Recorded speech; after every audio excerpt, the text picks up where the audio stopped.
Beautiful soul, have you ever wanted to speak to angels? Do you believe angels can support you in your daily life? If this is you, go to my website homepage, theangelmedium.com, and sign up for my weekly angel message email. As a gift for signing up, I'm giving you access to free resources, including 31 healing meditations that, if you do daily, are going to help you hear your angels and your own intuition more clearly. Start using these today and you'll see changes in 31 days.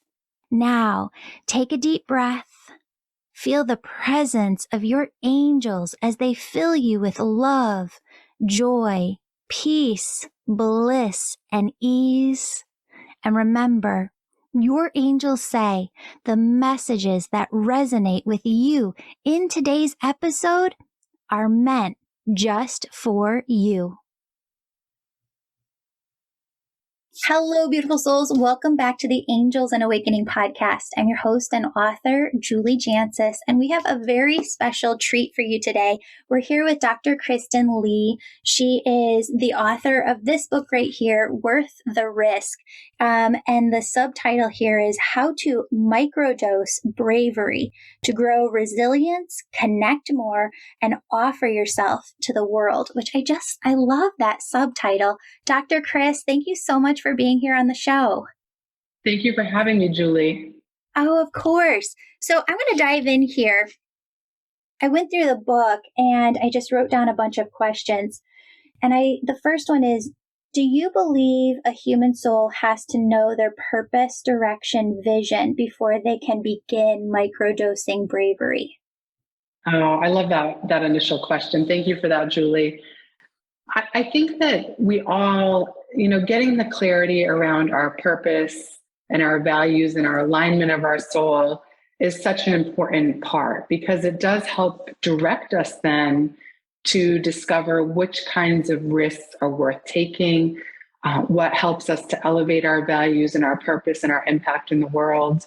It really gives a lot of clarity. So I think it's important, but I would also caution that sometimes we can think in very grand terms of like, it all has to coalesce and be this really big thing. So I would just encourage everyone that might not be all the way sure and you're in your process of trying to get greater clarity, that as long as you have a sense, oftentimes then those actions you take can lead you to greater clarity, of course. Yeah. Let me ask you this. In your life, Dr. Kris, how have you stepped more and more into your own intuition, your own inner wisdom, and hearing that? What did that look like for you? I think I had to do some unlearning. And I think specifically what I mean by that is that I've often wondered, like, how do you tell the difference between intuition and anxiety, right? Many of us who are empathic or deeply intuitive or really want to bring our full selves to the world, we're very conscientious. And sometimes that really works well for us on a given day. And other times we can be marinating in anxiety and just feel a lot of trepidation. So I know I had to do some work to discover more around, listening to that inner voice and listening to that deeper part of myself versus just sort of like getting pulled along by the strings of the world that tell us we have to be a certain way or fit into a certain mold, or that success is so narrowly defined. So I think that for me, I had to just come to terms with some of this anxiety as both a strength and a struggle, and one that could allow me to be real with who I am and then, bring that forth into the world in a more bold way over time. Yeah. Now, Dr. Kris, do you work with clients? Like, how do you work one-on-one with people? And where I'm going with this question is, as I work one-on-one with clients, there are a small handful who will say, but what if I don't have any purpose? But what if I don't, or if they know that they do have purpose, I can't. I can't go out and do this. It's too much. It's too big. I love your idea of microdosing bravery, because if you take bravery in these miniature bite-sized pieces, Mm-hmm.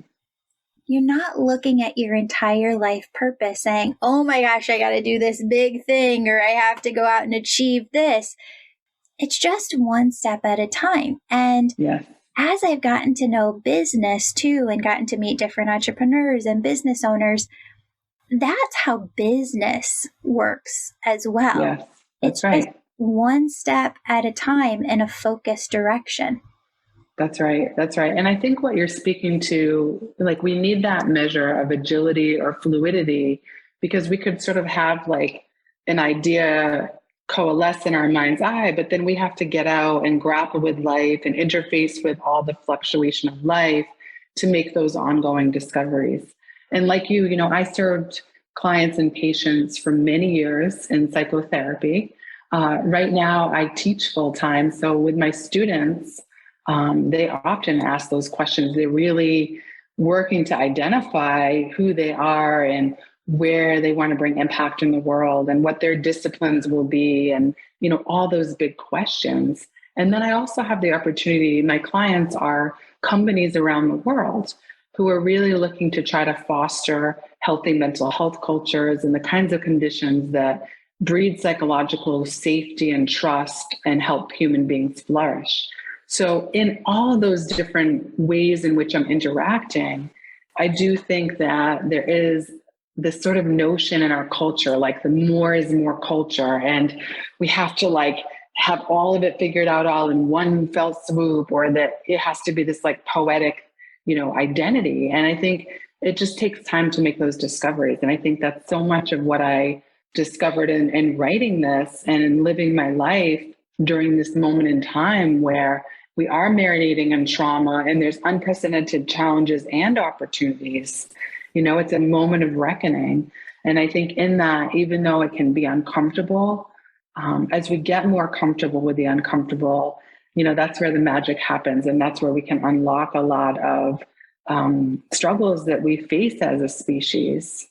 100%. And really what I got a lot out of your book is we're all these evolutionary beings. We know this. And we're just kind of unfolding one day, week, month at a time. But microdosing bravery is about keeping yourself, your person, in safety and security, in your own truth. Allowing yourself to unfold at your own pace instead of maybe this rush timeline. Yes, indeed. I think by the time a child loses their first tooth, they have to know which top tier college they're going to. By the time they're in third grade, if they're not reading 3 grade levels ahead, it's problematic. By the time they're in high school, they must be taking like 17 AP classes and co-curriculars. And by the time we're in our 20s, if we don't have our own nonprofit or startup, then we're an epic failure. So I think just even like for all of us to have a more measured approach, like to understand that if something makes us sick, like going after these metrics of success. And in the book, you know, I talk about the grueling treadmill club and sort of like getting locked in at this steep incline and fast pace. And it seems That's like my this. next question. Yes, Yeah, let's see, go here. Our intuition is fully in sync. Yes, I love it. So my next question is, how do we microdose bravery, yet not step on the rat race treadmill of a culture of excessive achievement, overdoing, hyper-competitiveness? I think it's the question everyone's like trying to figure out. I think whether individuals or the companies and the institutions in which we participate, it's like, how do we seize this moment of opportunity? How do we strive for rigor and excellence? And like, what's the difference between being a healthy achiever versus an unhealthy overachiever? And I think that framing, that can be a beginning point of reflection and redirection. Sure. You know, to say, I want to stay and do well and also contribute in the world. So, you know, one of your first questions was about this discovery process of purpose, right? Yeah. And how that plays out in your support of your clients and all the amazing work you do publicly. I would just say that I think if we know that we want to be conscious citizens in the world and bring about positive influence, like, you know, to share love, like let the good things be contagious, right? So many of the bad things are contagious, right? If we want that, then we can make discoveries around how do we stop thinking we're human doings, not human beings? And how do we also then be the things we want from the world? So like, I talk a lot about, being love. Like if you are on the search for this like romanticized relationship partner and you're lonely, like so many of us are these days, and you feel so like distraught, the microdose could be just starting by like offering more gesturing, loving offerings to the world, or if you're looking for like well-being, then like, how do you start nurturing yourself in new ways? Right. And so I think that there's just a lot we have to be aware of in this messaging of so-called success that can oftentimes be an illusion. Well, and I think it's compounded right now by people seeing folks on social media, some folks who are just getting into running their own business. They've been doing it a year or two, and they're kind of talking their business up bigger than it really is. There's a lot of kind of sneaky egoic mind coming into social media where you could look at somebody, see that or feel like they have it all together, but they really don't. And they really don't know exactly what they're talking about. One of the ways that I see this happening right now is a lot of folks within the spiritual realm on Instagram and different places will say, you don't have to work so hard to get where you're going. You don't have to work so hard. Don't even call it work, to get where you're going. And these are the folks who have teams of 15, 20, 40 people who are working for them. And those teams are their manpower. So those teams are providing 40 hours a week of 40 hours times 10 people or 40 hours times 20 people. And so some folks on Instagram are saying, don't work so hard. Yet they worked to get where they are. And now they have the funds to hire this manpower behind them. And it's like, what lies are we spouting out here? And what unrealistic expectations are we setting up for people? That's not fair. No, that can really sabotage someone. I love that you're illuminating this because I think we all fall prey to it on our feeds. It's in like, in my book, I talk about social comparison, unhealthy versus healthy. But if we are comparing ourselves to we don't see everything that goes on behind the scenes, or like to your point, someone's real like long-term investment in their operations, and then they reach a certain, plateau, and they're able to then have, like you said, that power behind them. It can really give a message that can really, I think, lead someone to a lot of inner distress. So I think that point, just everyone that's listening, like to really reflect on that what we see isn't what we get. And that also in a similar way, just like there can be a lot of unhelpful and erroneous information with spiritual communities and leaders, that can also happen with pop psychology. And luckily, like people are calling it the toxic positivity. But like even I have like kind of wild fascination with the whole entrepreneurial culture. Like, don't work. Like it's almost like taboo to think you have to work. Or like if you're really spiritual, like you don't have to, you just let the universe like do everything. And yeah, I'm not how it works. I'm not convinced on that either. So I think it is important for all of us as we, remember a feed. Think of the word feed. Are we getting our nourishment from that? Or are we recognizing with our mind's eye, with a critical thinking lens, with a deeper sensing that these kinds of things that are coming at us aren't telling a true story and that they can be harmful? And then also, I'm sure you do this in your amazing work, is like, it's incumbent upon you as a thought leader in this space. And I think about my own role and my positions in the world and how to not contribute to that. And I think there can be a lot of paradoxes and contradictions any of us can fall into, myself included, when we share of ourselves and we're trying to get our message out in the world. How do we do it in a way where we're really showing the duality of our humanity? That on one hand, we could be very successful and accomplished, and you could have all these downloads on the podcast. And then, and I think for myself, I have like books and lots of things. But then I also at the same time feel like a hot mess half the time. And like all are true. And that's just shared humanity. It's not like a moral failing on one's part when that's the truth, because that's just our shared experience.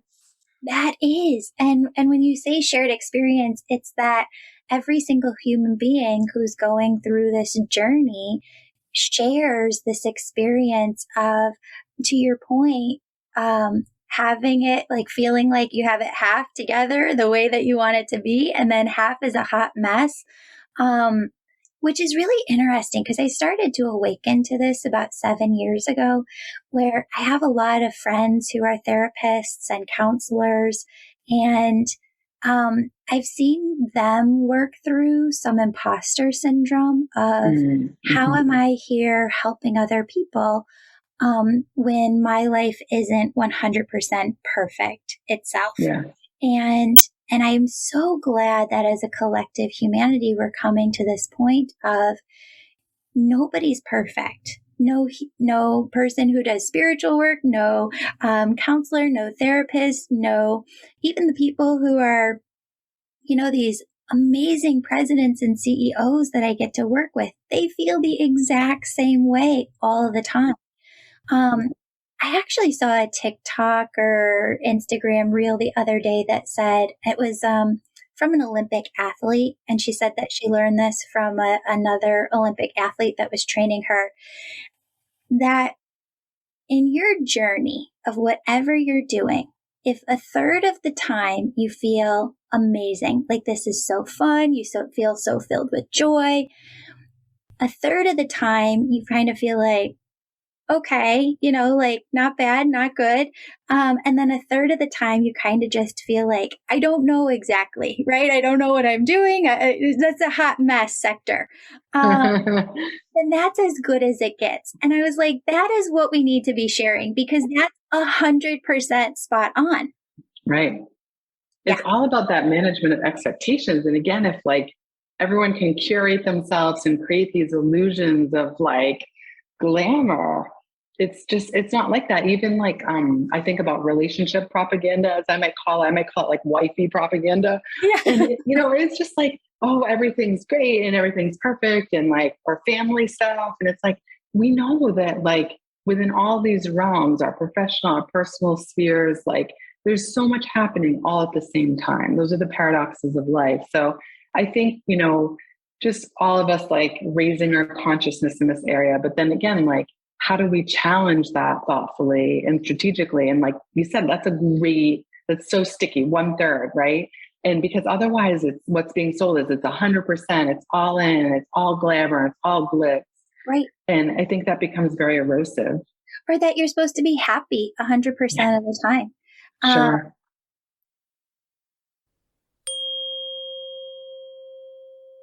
3 quick announcements. Our New Kids podcast begins January 1st. If your child would like to be on the show to ask me a question, share a spiritual encounter, or talk about their gifts, message me on Instagram at Angel Podcast. Also, it's not too late to take my new course with brand new content called Find Your Purpose in 30 Days. Find the clarity, direction, and roadmap you've been searching for in my brand new course, Find Your Purpose in 30 Days. Sign up today at theangelmedium.com. Lastly, the winner of this month's free reading with me is in the show notes. Leave a 5-star positive review of my podcast or book, and you could be next month's winner. My listeners know here that as I was kind of coming into accepting my gifts, I had a mental breakdown and did some time in an inpatient and then outpatient program. And the very first day, I've never talked about this on the podcast, but the very first day that I was in this inpatient program, they said, we're going to show this movie. And this movie or documentary was all about how we think that we're supposed to be happy 100% of the time. And that we're not. Like happiness is not 100% of the time. And that was the first time that it clicked for me. I had never thought about that before. Until seeing that movie or documentary, I just always thought I was bad or wrong for not being happy 100% of the time. I just want to applaud your courage and your candor too. And I think it's an example of microdosing bravery because you obviously have such a beautiful community that you've co-created, right? And you've shared so much of yourself, and then to take that next step. And I think that is so healing for anyone listening who's had similar experiences. I know, from my writing that I speak very candidly as a therapist and as a behavior science expert, that I also have a deep lived experience with anxiety and depression. And what I would say, in your specific example, to watch that powerful documentary and to have that epiphany of we're not necessarily supposed to be happy all the time, because in our culture and in cultures across the world, really, there's just a lot of misinformation. And so it's not wrong to have dark emotions or to experience proportionate reactions to the world. I think anyone in human work and healing work, right? The reason we're drawn to it is because of our own grapplings and our own desires and our recognition of interbeingness and wanting to bring our full selves in. And in that, our empathy often came through our own pain and our own distress and trauma. So I think it's really beautiful that you reveal that. And I think for anyone listening, just remembering, and so much amazing research is out there, like around happiness. And it really comes back around to your initial question around purpose. Research really shows that when we are striving to live a life of meaning, so it's like personal growth, but also for the sake of social change and social impact, not just to like evolve and elevate ourselves and like be enlightened. It's not for that.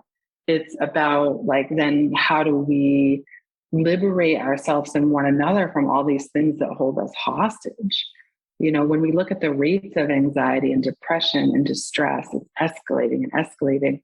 And I think, again, if we can come back to ourselves and know we as a species are wired for healing and for resilience, but it doesn't happen like, magically. It happens through conscious community and honest conversation. If you had time to talk to somebody else who was suffering from anxiety and depression, what would you say are the few things, the biggest aha moments for you that liberated you from maybe your own anxiety and depression? I would say to anyone listening who's having this experience or has someone that they love that's having this experience, is that the biggest lie that anxiety, depression, trauma, mental health issues tells us is that we're the only ones, and to hide. That somehow there should be an element of shame. And what I would say, after doing so many years of outpatient clinical work, my fantasy would be like to get everybody together and be like, that's exactly how I'm feeling. And maybe it's a different fill in the blank, but this is our shared humanity. It's not old school stigmatized mental health condition. It's human condition. Mm-hmm. So I think that discovery that it was okay not to be okay, but I didn't have to stay stuck. I didn't have to be in hiding. And that was the thing, Julie. I was like not the textbook version of anxiety and depression. So in one of my worst episodes, it was my undergrad years. And I wrote for the school newspaper. I worked 4 jobs. I had loads of friends. I was hyperactive and very outgoing. And yet there was a measure of suffering that people would have never known. I was the classic overfunctioner, the perfectionist. Like, it just wasn't clear to anyone on the outside. And what helped me turn was actually I had a professor who kind of like saw through the facade and asked, and I was completely embarrassed. And then it made me reflect, like, why do it's okay for me to get help.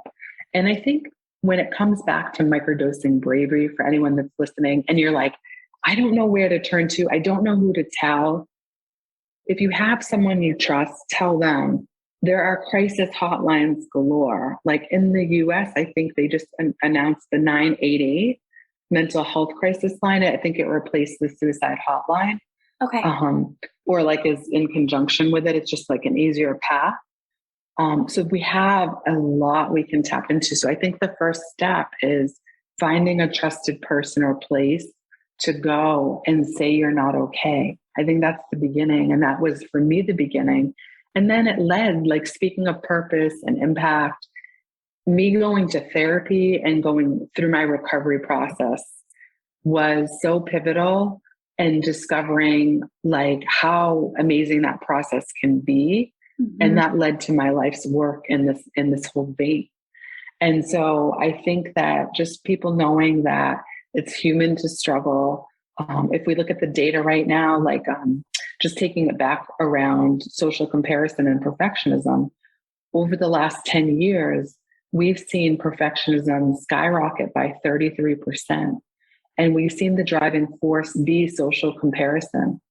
And social anxiety disorders before the pandemic were already very escalated. And I think about a lot now, this reintegration of society. The world has changed so dramatically. Everything's new. It's very provocative to kind of come back into space with people and reimagine ourselves and not be triggered. And so microdosing bravery offers one of the most important essential components of exposure therapy. It's one of the most evidence-based treatments for anxiety, which is getting comfortable with the uncomfortable. I recommend doing it with a therapist, but it's that like exposure, and you feel kind of provoked and you step back and you like realize you're okay, and then you build momentum.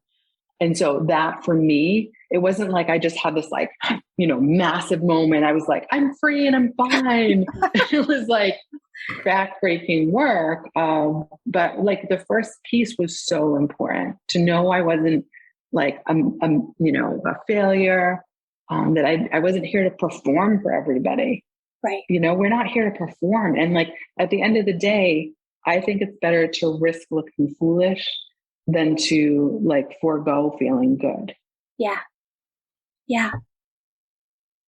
Let's go back to a couple of things that you said when you were talking about your anxiety in undergrad, and what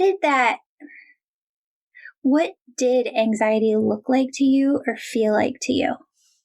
So it felt like I had to hyper perform, and like it was like a horrendous proposition to think that I could let anyone down or that someone wouldn't like me.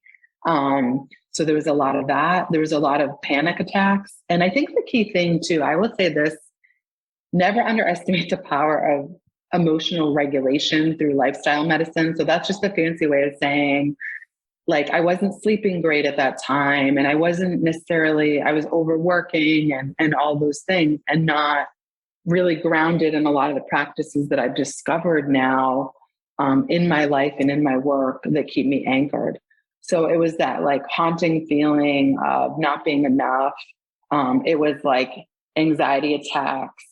It was total emotional dysregulation. What do you mean?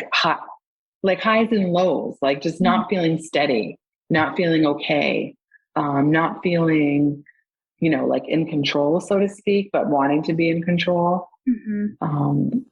And again, a lot of it was just hidden. And I think that I had gone through trauma before my undergrad years, and I don't think that I know I didn't deal with that until I went to therapy, and I was able to like put those pieces together. And even some of the messaging of my family of origin and community of origin, like, I think just, it was easy for me to take the bait and feel like I had to like be the perfect person, allegedly. Right. This is like the biggest aha moment, because I've never heard anybody relate anxiety to feeling like the need for overworking or not being enough, or the highs or the lows, and the not feeling in control, but wanting to be in control. So how did you step out of that, and what does life feel like, or how is it different from before? I think it's still a little bit of a circus. And I think, and what I'll say about that is that I stepped out over time by learning, I think, one of the hardest things in life to learn, which is to ask for help.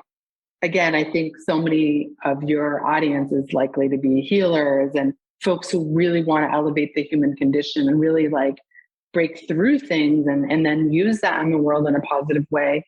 And I think, again, there was just so much hindering me from like, I felt like I had to like, just perform for other people or be a certain way. So I think going to therapy and unlearning a lot of that.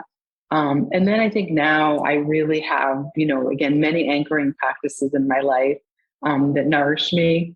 And I think among the most important are the relationships we choose, that we have relationships with reciprocity. We have each other's backs, we hold space, we see each other in all of our duality and embrace that and encourage and not compete or cut down. So I think that those who I surround myself with, and then I will say like, specifically for practices, writing is very sacred to me. I see it as such a spiritual practice. And then related to that is my comedy and my performing that I do. Those were added things through the past years that have really just like, they're kind of non-traditional, I think, especially the comedy, but I see it as a spiritual practice in my life. So you and that improv? No, I started with some improv training, but I do stand-up comedy. That's amazing. That's amazing. Because that's so funny. Now, how has that like added value to your life? Because we have an improv comedy club in our like downtown little town square, whatever it is. And every time I pass it, it always says, come just like try improv. And I always feel this heart calling, but I'm like, oh, okay, I don't have enough time. How has this added value to your life? It's everything. And I'll say, like, from day one, my whole life, I've always valued humor. I've always been quirky. I've never necessarily fit in or wanted to fit in. So I've always been like a bit of a ham, I guess. And I've always, I think too, like with humor, you're critically thinking about society and you're kind of blowing the whistle on it and saying like, this is ridiculous. So specifically with anxiety as a point of healing, it's like, oh, of course, like my stomach's in knots right now, or of course, like this wild thing happens. And it's like, the sooner you can laugh about something, you get a flat tire, like the sooner you can laugh. I think the sooner you can laugh has been such a mantra for me. And then, I was going through a very difficult period. And maybe some of your listeners know Kripalu. It's a beautiful yoga and retreat center in Western Massachusetts. And a friend of mine asked me to go. We always do like the mindfulness sessions and the meta, like we're all into it. We're all in. And then I saw that there was an improv workshop. And I'm like, it was the only one of its kind. It was with Katie Goodman, amazing improv New York comedian. And I'm like, let's do this. And then it was so deep. Like you'd think, oh, this is just like a lot of hoopla. But she drew the lines between improv skills and life skills in such a beautiful way. And then that's when I really like went all in. And then I got some training in stand-up, started to perform. Of course, the pandemic happened, so it was like just not the greatest. But a year ago, I launched a live show in Boston called Cracking Up with Dr. Kris, where therapy meets comedy. And remember too, Julie, for 20 years, I've been giving talks. I've given mental health talks, resilience talks for schools and companies around the world. I've always used humor it's like a serious message with humor. Now I flip my model and it's humor, but we actually raise money for mental health nonprofits. So it's a very community endeavor. And like, basically, most of my comedy, I talk about human issues, but I talk about my own lived experience with anxiety. I'm like, my therapist told me I have clinically significant anxiety, which made me feel kind of special. It's just like riffing on all the pieces. And it's very therapeutic for me as an artist, but I hope also for those who, are part of the whole thing too. That's amazing. And just to clarify for my audience, I don't think that I want to go into comedy. I don't think I would be like a good comedian. I would just do it to kind of break free of, and this is going to sound stupid to people because I've got the podcast and it's hard for me to get on stage in front of a lot of people. Like, it's easy to do podcasts because I don't think about thousands of people listening to it. I just am here with you having this one-on-one beautiful conversation that other people get to listen to. But then you put me on stage in front of a lot of people and I totally clam up. So I'm trying to work that out a little bit. I love, they're going to be like, Julie at Improv, yay. But yeah. I think the thing is though, it's the actual, like the skills that come with it. So it's like loosening it up and just like, it's the quick, agile thinking. And so even like a lot of corporations are interested in these applications. And I even like wrote a professional development for social workers on integrating humor into practice. So it's really about integrating humor into our lives as a protective factor. And then like these different skills, like improv, one of the most noteworthy is the yes and. Yes. You know, so it's in our relationships rather than just being like closed off and shut down. It's like, how do we add, you know, contribute and co-inspire one another? And like for stand-up, to me, I mean, stand-up's an interesting world because there's so much that's controversial and like, you know, all of that. But also it really does help us take a step back and look at issues in the world, whether racism, classism, sexism, heterosexism, ageism, ableism. It can have like such a teaching value. And so that's what I'm obsessed with and why I say I take humor seriously, because it really can elevate us and call us to different levels of awareness. Yeah. And it's fun. Like, I think we almost have to explain like having fun. And I think for me too, like my work is so serious. It's rigorous. It's intense. There's a level of acuity in the world right now. I don't want to minimize or oversimplify that for anyone listening. The level of acuity is just, it's heart wrenching. So I get to everybody what acuity is. Yeah. So it's just the level of magnitude or intensity of suffering. So let's say, for example, you're a person who had anxiety pre-pandemic. And now we've gone through all this trauma marination, all the events, the ongoing anxiety. It's just a lot. So, you know, say like before you're at like a 4, acuity means you could be like at an 8 now. And we see this level of deep suffering worldwide. Economies are collapsing. You know, we look at what's happening in Sri Lanka right now. Many nations, everything has collapsed. And here in the US, there's so much to grapple with. And so I think that it just is creating a level of distress that bears our collective attention. It really causes us to say, what are the many creative ways we can discover that life of meaning, and what are the risks that are worth taking that can help us not live in a place of fear that we just, you know, want to kind of like, I would say like, it would be completely acceptable if all of us were in fetal position all day, like texting our therapist, like with Costco supply tissues, like that is okay. But also like there are ways we can maneuver through and like get ourselves back into a place of connection and functioning. So for anyone listening that feels like that's insurmountable, it would be if you try to tackle it all in one day. But if you tackle it by this chip away approach, slowly but surely, you will find your path towards healing. That's incredible. Dr. Kris, I want everybody to know your book is called Worth the Risk, and we'll put in the show notes below where they can find that and purchase that. As I read it, I had this vision kind of going back in my life where I realized that that's how and what got me to where I am today is taking those micro mini steps of bravery.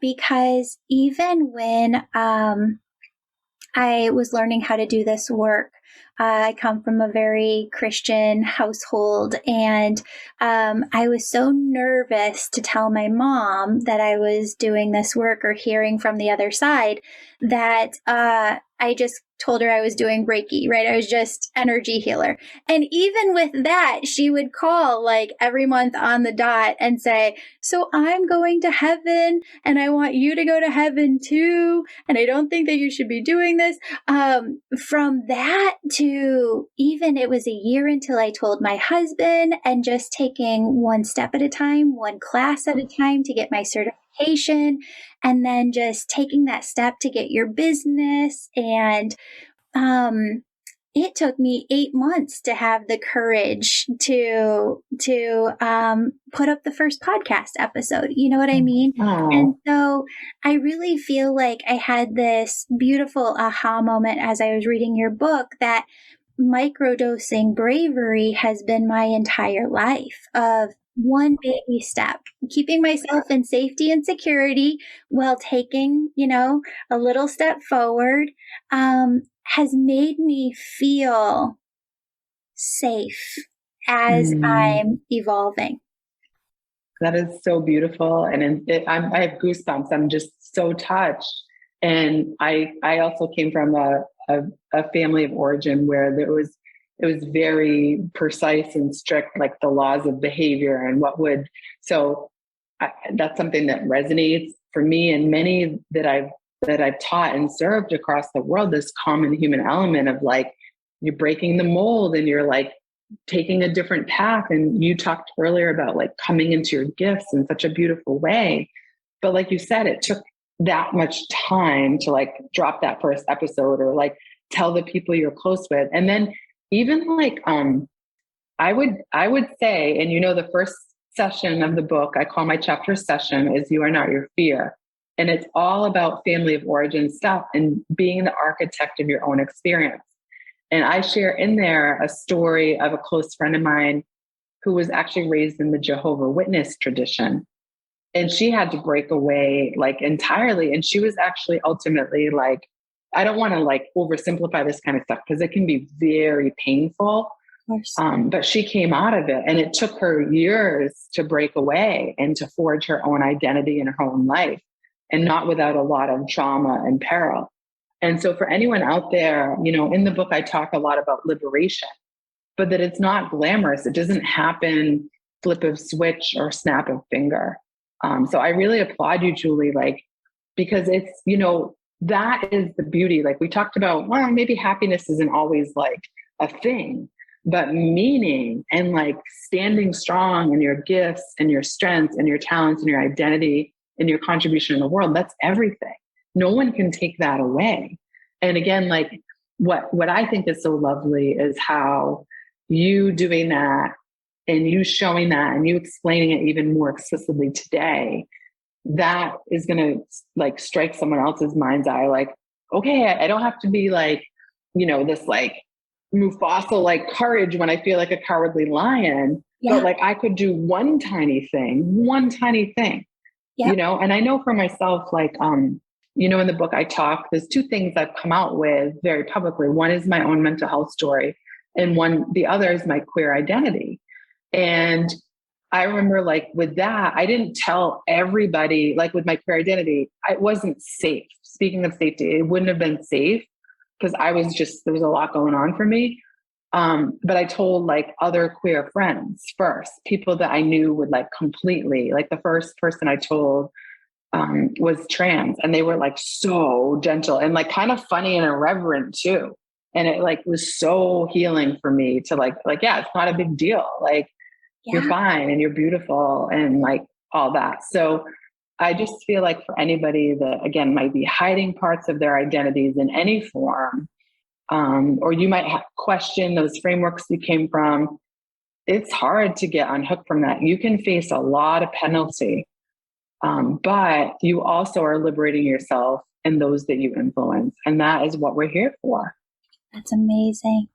Dr. Kris, I feel like I could talk to you for forever. I love you, and everything you're saying, I'm like, oh my gosh, like such a similar experience with so many things. And your book, Worth the Risk, is just amazing. Thank you for birthing that into the world. And thank you for taking time to be on the show today. What an honor and what a joy. Thank you so much, Julie. You too. Beautiful soul, thank you so much for joining me today. My name's Julie. You know I'm all about connecting you with messages from your angels and loved ones on the other side. If you've been listening today and you're super excited and just have to know which angels are around you right now, who's connecting with you, and what messages they have for you, go to theangelmedium.com. Register for a session. You can do a reading with me or a member of my team, and we can help you in making sure that your angels are doing the very best they can to support you and guide you to your best life. If this sounds like you, virtual sessions, they're only offered on my website. Sign up today. And if you're the person who's really excited, you can sign up for my Angel Reiki School to become a certified angel messenger. That's for the healers among us who feel called to grow their intuition to the max and serve humanity with their gifts. You'll learn Reiki, mediumship, how to deliver angel messages, and how to get clients. That's the Angel Reiki School at theangelmedium.com, or DM me on Instagram at Angel Podcast with any questions. Before you go, connect with your angels by placing your hands on your heart. Take a deep breath. Imagine a doorway filled with God's unconditional love is right in front of you. Step into that love and feel it as it fills your body, chakras, and auric field. Now ask your angels, what would you have me know today? And open yourself to the positive, loving messages they have just for you.